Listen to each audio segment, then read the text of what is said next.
everybody, Tanisha here, coming to you guys with a review, and this is a review from the Homeschool Review Crew. So I am excited today to share with you guys not one but two more additions to the Secret of the Hidden Scrolls series. All right, guys, so I'm going to give you a quick overview on the books when I read them, but most importantly, I'm going to have my oldest son come in here and talk to you guys and let him share his thoughts about what he thought about the books and how he recommends them and how he thinks that they should be used in your home. All right. I would just like to say thank you to WorthyKids and Imprint of Hatchet Book Group for letting me read these books. And these are really good books. And also thank you for letting us review your product. All right, guys. So in the first book and the second book of the series, it began to tell the story of how Peter and his sister Mary would find these scrolls at their uncle's house, Great Uncle Solomon's house, and he was an archaeologist. So as a result of him finding all of these grand things, he found these scrolls, not really knowing what to do with them. In the first book, they encountered the scroll and they realized they had to, when the scroll was touched, it was activated, and it would transport them into a pivotal moment in biblical history. So they get there, and from there, they have to work through, solve the puzzle on the scroll, and it will get them back home. So we got to see that in book 1 and book 2 and have different adventures. This time, though, we are going to two new places. In book 3, it is the Great Escape, and it is where Peter and Mary, and of course their dog Hank, he's always there, they are in Egypt. So we are in the book of Exodus in the Bible, and they are trying to make their own Exodus out of Egypt, because if you do not solve the scrolls in time, then you will be trapped. So I'm going to let my son tell you his thoughts on this book. So, hello, my name is Bear, and I am here to talk about The Secret of the Hidden Scrolls. And this is book 3. It's called The Great Escape. So this is where they go into Egypt, and so they meet the princess, and they stay with the princess a little bit, and they get to see Moses, and they get to see Moses talk with the Pharaoh trying to do the 10 plagues. And so they help Moses go through and help the Israelites get free the Israelites from Egypt. My favorite part in this book would have to be when they actually knew that when they met the princess, and they didn't know the princess was the princess until they actually got to the palace. She didn't tell them, and they kept on seeing people bow when they passed, and they didn't know why, and then she finally told them. So they were like, "What? You're the princess?" That was funny. That was really funny. Book 4, Journey to Jericho. So if you're familiar, then you're continuing on with the story of the Israelites. We have now made our exodus.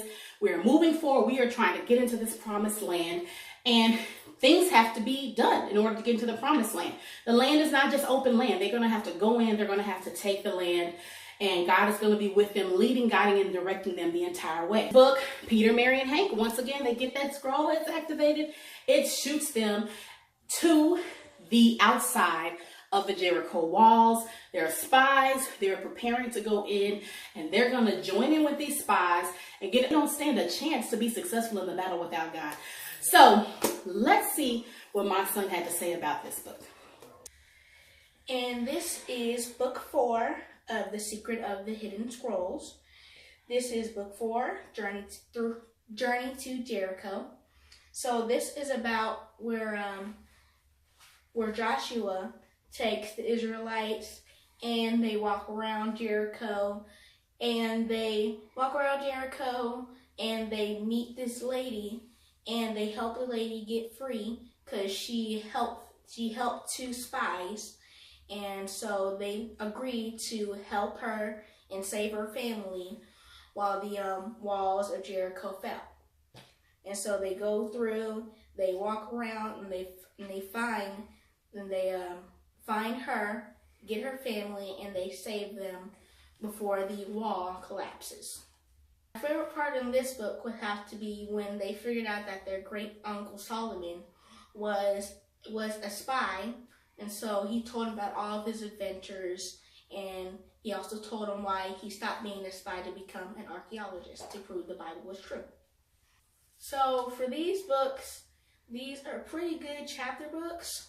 They vary between 100 to 113 pages, and they had at least 10 to 13 chapters. So I would recommend this to be at least 7 and up.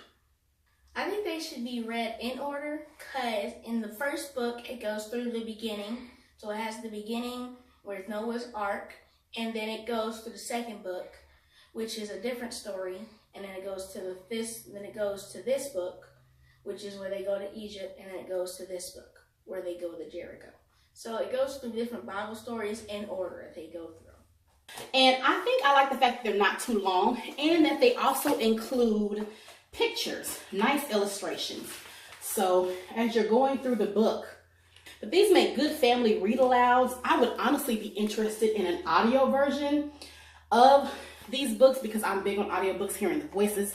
I mean, I could just imagine what Great Uncle Solomon would sound like, and hearing all these experiences, I think that would be wonderful as well. Since these are Bible stories, the children are experiencing parts in Bible stories, this is easy to teach and add activities to. While they're reading the book, have them read the scripture that correlates to the story, so that way you're getting that in. This could easily be your Bible time, guys, as long as you're reading scripture. So I would do that often. Read the scripture. This is where we're at in the Bible, and this is where we're at in the book. The author, M.J. Thomas, he never ceases to amaze me. Since he was looking for books like this for his own child, that's how this series was birthed. He's continuing that tradition. He's making sure that kids are enjoying the stories, that they're interactive, and they do not stray, too far from the text. He's not adding in too many crazy elements, with the exception of these children just being apart and watching along so that they can solve their scroll and get back home. All right, so that's all we have for you guys. Thank you so much for tuning in. Again, check below. Down below, you will find the link to the Crew review. There you will find not just my thoughts, but thoughts on all the other crew members who had these books in their homeschool. Number 2, you will find a disclaimer stating how to receive this and what I'm supposed to do. FTC all the way at the bottom of the description bar. That's there. And then you will also find a link to my review as well. These books are available on Amazon, so make sure you are watching out for them and adding them to your collection. All right. Thanks so much for tuning in, and I will see you guys in the next video. Bye.